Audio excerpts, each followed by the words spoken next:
अभी यहाँ पर हैं, बाहर गए, किसी तरह का कोई घटना हो गया आपके साथ, आप यहाँ की नहीं हैं, आप कहीं बाहर की हैं, आप वहाँ जाएंगे, आप चाहेंगे कि हम अपने घर पर जाके, जहाँ मेरा गाँव है, हम वहाँ जाकर भी आवेदन दें, तो वहाँ पे थाने वाले बोलेंगे नहीं, आपके साथ घटना तो यहाँ घटित नहीं हुई है, आपको संदेश थाना के अंतर्गत आता है, आप वहाँ जाकर आवेदन दें। तो ये पहले की चीजें थी कि पहले आप जहाँ घटना घटी हुई है वहाँ देंगे, पर अब ऐसा नहीं है। अब आपके साथ घटना कहीं भी घटी हो, मान लीजिए जाते वक्त रास्ते में है, ट्रेन में है आप, और आपके साथ किसी तरह की छेड़खानी हो गई, अब आप उस तरह ट्रेन से गुजर कर आवेदन दे नहीं सकती हैं, आप अपने घर पहुँचिएगा, आप वहाँ आवेदन दीजिएगा, इस घटना का आप डिटेल्स डालिएगा कि हम इस वक्त यहाँ पर थे, इस ट्रेन से सफर कर रहे थे, इस बस से सफर कर रहे थे, इस जगह पर थे, मेरे साथ इस व्यक्ति के द्वारा ऐसा किया गया। आप अपने थाने पर भी आवेदन देती हैं तो FIR रजिस्टर होगा, आपके थाने पे आपका आवेदन लिया जाएगा, उसको वहाँ ट्रांसफर किया जाएगा जिस थाना क्षेत्र में आपके साथ घटना घटी हुई थी, वो केस वहाँ रजिस्टर होगा, लेकिन आप आवेदन अपने थाने में दे सकती हैं। पहले ऐसा नहीं था, पहले कहा जाता था नहीं यहाँ घटना घटित हुआ वहाँ दीजिए, ये तो परेशानियाँ थी कि आप कहाँ देंगी, कई घटना इस कारण से सामने भी नहीं आता था किस तरह का घटना घटित हुआ, पर ये सब चेंजेस किया गया है। आप अपने थाने में आवेदन दीजिए, वहाँ से जो घटना स्थल है उस थाने में आपके FIR को भेज दिया जाएगा, ये 0 FIR कहा जाता है, ठीक है। 0 FIR करके आपका उस थाने में संबंधित घटना स्थल वाले जो क्षेत्र में वहाँ भेज दिया जाएगा, वहाँ आपके कांड का अनुसंधान किया जाएगा। ये सब कुछ चेंजेस हुआ है जो हमारे आपके लिए बच्चों के लिए सबके लिए बहुत बेनिफिशियल है। और कोई किसी को कुछ पूछना हो, ये सब चेंजेस है जो आप लोगों को बताना जरूरी था। अगर सुनते जुड़ते रहते हम लोग तो बातचीत इससे होता रहता है, फिर जो नया कानून आया सभी को जानकारी रखना जरूरी है कि उसमें क्या चेंजेस आया, नहीं चेंजेस आया। हो सकता है बहुत लोगों को इसके बारे में पहले से पता हो, 1 जुलाई से ये लागू हुआ है कानून, बहुत लोग न्यूज़ पेपर में पढ़े हो, मोबाइल में देखे हो, वीडियो देखे हो, न्यूज़ सुने हो कि ये क्या क्या चेंजेस आए, पर बहुत लोग नहीं सुने होंगे। तो ये जरूरी था कि आपसे हम मिले, आप हमसे मिले और इसके बारे में आप लोग को जानकारी दें, ताकि आप लोग इसके लिए जागरूक हो। अगर आपके साथ कुछ घटना घटी तो किसी और के साथ घटना घटी तो आप इस बात जानकारी को उनसे साझा करें ताकि उनका उसमें मदद हो। और किसी को कुछ इसमें पूछना हो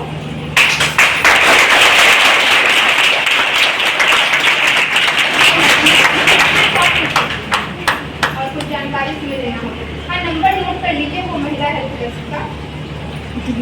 आप लोग को बोला जाए कि नहीं आपको थाने पर नहीं आकर ज्ञान देना है महिलाओं को स्पेशली या बच्चियों को, तो ऐसा नहीं है, ये सब आ गया है। आप जहाँ कंफर्टेबल हैं आप बोल सकते हैं कि हम नहीं ज्ञान देंगे, तो वहाँ आके पुलिस पदाधिकारी जो महिला पुलिस पदाधिकारी होंगी वो आकर वहाँ पर ज्ञान देंगे। अब जो भी ज्ञान है वो रिकॉर्डिंग होगा उसका, कुछ ऐसा नहीं है कि बदलाव किया जाएगा। अगर आपको लगता है कि हम ज्ञान रिकॉर्ड दिए थे पुलिस वाले कुछ और लिख दिए तो ऐसा कुछ नहीं है। अब सबका वीडियोग्राफी होगा, जो आप ध्यान देंगे, जो आप बोलेंगे वो सब रिकॉर्ड किया जाएगा, तो सारा ऐसा एविडेंस आपको मिल जाएगा। उसमें चेंजेस हो गया है, आप अगर FIR करवाना चाहती हैं किसी चीज़ का तो आप उसका थाने पे आना नहीं चाहती हैं, झिझक है किसी चीज़ में कि हम थाने पे नहीं जा सकते हैं, या फिर लोग समाज क्या करेगा कि ये महिला थाने पे जा रही है या कुछ हुआ हुआ, ये सब झिझक रहता है। तो ये सब झिझक से अगर आपको लग रहा है कि पूछना दे कैसे आप डॉक्टर के माध्यम से भी आपको दे सकते हैं, नंबर सबके पास होगा, महिला हेल्प डेस्क हर थाने में उसका नंबर हम नोट करवा देंगे, वो नंबर पर भी नोट कर लीजिएगा, उसके माध्यम से आप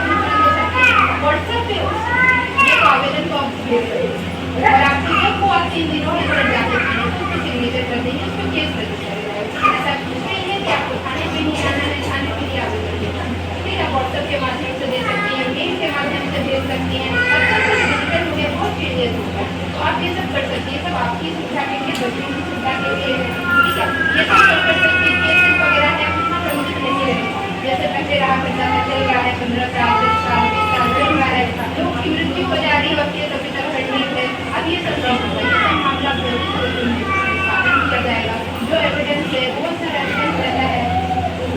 आप बोलती होंगी या कुछ ऐसा समझ में आता होगा कि ये लड़का कुछ लड़के से परेशान कर रहा है, गालियाँ दे रहा है या कुछ अभद्र बात बोल रहा है, वो सब आप रिकॉर्डिंग कर सकती हैं। कुछ चैट्स होगा जो मैसेज वगैरह करता हो, वो सब का एविडेंस कर सकती हैं। तो सब इलेक्ट्रॉनिक एविडेंस भी एज एविडेंस पोर्टल प्रोड्यूस किया जाएगा, तो सारा एविडेंस पहले माने नहीं, अब ये सबको मान्यता दी गई है, सबको एज एविडेंस हम लोग प्रोड्यूस करेंगे। तो अब किसी भी तरह का हिजक हो, कुछ भी हो, कहीं भी और एक महत्वपूर्ण चीज पहले माननीय न्यायालय से आदेश लेना पड़ता था, वहाँ से उसे किया गया वारंट निर्गत करवाना पड़ता था, तब हम उसमें जिसके अगेंस्ट आप कांड दर्ज करवा रही हैं उसको अरेस्ट कर सकते थे। ये पहले का था, जब IPC था, भारतीय दंड संहिता जब था तब ये कांड करता था। वारंट लेंगे कोर्ट से, उसके बाद उसको अरेस्ट करेंगे। बट अब जो बीएनएस आया है, भारतीय न्याय संहिता जो आया है, वो ये नहीं कहता है, वो कहता है कि ये सिंगल मामला है। मतलब इस तरह का जो है कि शादी का झांसा दे रहा है, शारीरिक संबंध बना रहा है किसी प्रकार से किसी बच्ची से, तो इसमें ये वारंट लेने का ये नहीं है, कोई प्रेशर नहीं है पुलिस पर, कोई पुलिस पदाधिकारी पर कि आप जाए मानने न्यायालय से इतना दे लेकिन उस व्यक्ति को अरेस्ट करे या नहीं। आप वो कॉग्निजेबल है, आप संज्ञेय अपराध है, उसको आप अरेस्ट कर सकते हैं बिना वारंट के। ये चेंज किया गया है बीएनएस। और अपहरण का मामला, पहले 18 वर्ष लड़कों का उम्र था, 18 वर्ष लड़कियों का उम्र 16 वर्ष। अगर इस तरह के कांड में अपहरण हो, इस तरह का कुछ घटना घटित होता था, उसमें कांड दर्ज होता था। लेकिन अब इसका चेंज किया गया है, दोनों लड़की और लड़का दोनों का उम्र 18 वर्ष कर दिया गया है। अब इसमें ताकि दोनों एक रिश्ता रहे, लड़की और लड़का में कोई डिफरेंस नहीं किया गया है, मिसिंग। और अब कुछ बात करते हैं व्यक्तिगत, मतलब ऐसा होता है कि व्यक्तियों को या महिलाओं को उसका अपहरण किए और उसको कहीं बेच दिए, कहीं दूसरे जगह पे किसी के हाथ बेच दिए, ये भी एक कांड दर्ज होता था। इसलिए अब कांड क्या किया गया है, 18 वर्ष से कम आयु की जो लड़कियां हैं, या 18 वर्ष से कम आयु की जो 18 वर्ष से ज़्यादा आयु की जो लड़कियां हैं, पहले इसका सजा था मैक्सिमम जाता था 10 वर्ष,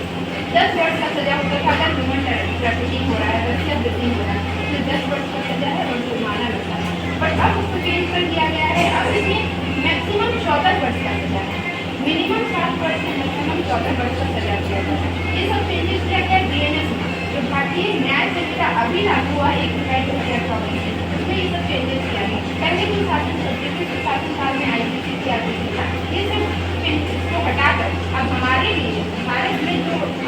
इस तरह का अपराध घटित हो रहा है, उसमें जो चेंजेस किया गया, उसमें कैसे जल्दी से जल्दी किसी कंप्लेनेंट को न्याय मिले, उसके इस बात पे सोच विचार के ये सब सजा में, ये सब धारा में